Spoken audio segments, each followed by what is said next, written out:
มันเคยបាននិយាយនៅថ្ងៃពុធទី25ខែកញ្ញានេះថាអាជ្ញាធរថៃបានប្រញាប់ប្រញាល់ដើម្បីទប់ស្កាត់ការលិចលង់ដ៏ធំមួយនៅជិតមន្ទីរពេទ្យមួយកណ្ដាលទីក្រុងបាងកកដែលបានរំខានដល់ប្រព័ន្ធប្រើប្រាស់និងចរាចរណ៍ដោយដីជម្រៅ50ម៉ែត្រដែលស្មើនឹង160ហ្វីត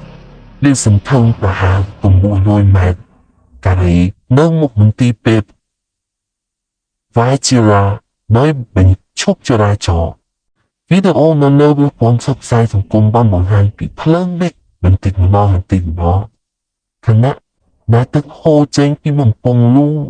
អូសបង្គោលភ្លើងមន្ទីរពេទ្យបានប្រកាសថាខ្លួននឹងមិនទទួលនៃជំងឺក្នុងពេលកើតហេតុនោះទេលោកនាយករដ្ឋមន្ត្រីបានប្រាប់អ្នកសារព័ត៌មានថាភាពកខ្វក់ពីសំណងរថភ្លើងក្រោមដីបានរអិលចូលសំណាងល្អមិនមានអ្នកស្លាប់ឬរងរបួសទេអភិបាលក្រុងបាងកកបាននិយាយថាបំពង់មួយបានផ្ទុះឡើងដោយទឹកនិងបណ្ដាញអគ្គិសនីក៏ត្រូវបានកាត់ផ្តាច់ផងដែរលោកបានបន្តទៀតថាមន្ទីរពេទ្យមិនមានបញ្ហាអ្វីទេប៉ុន្តែជើងបានបារម្ភអំពីប៉ុស្តិ៍ប៉ូលីសដែលនៅតែមានគ្រោះថ្នាក់ហើយសាធារណជនត្រូវបានជំរាបចេញតែផ្សព្វផ្សាយពាណិជ្ជកម្មរមូលដើម្បីបន្តរាយការណ៍ផ្សព្វផ្សាយពាណិជ្ជកម្មនេះនៅពេលថ្ងៃត្រង់អាជ្ញាធរ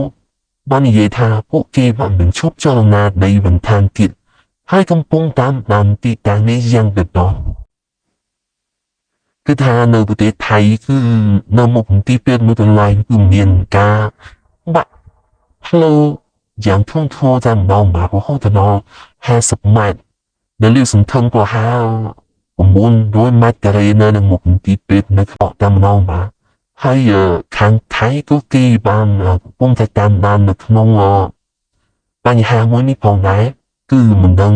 ទៅជាយ៉ាងណាទេបាទ